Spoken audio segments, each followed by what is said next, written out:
Welcome! If you want to customize your vinyl volume style into your VIVO V20 SE, first step is open Play Store and find Volume Styles application.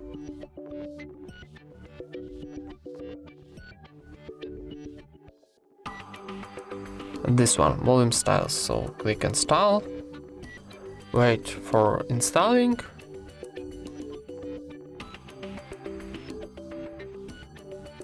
then click Open,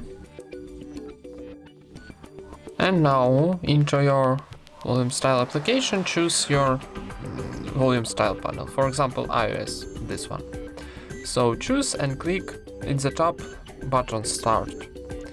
Then need give accessibility for this application, into settings one more time, low, and click Yes, I agree.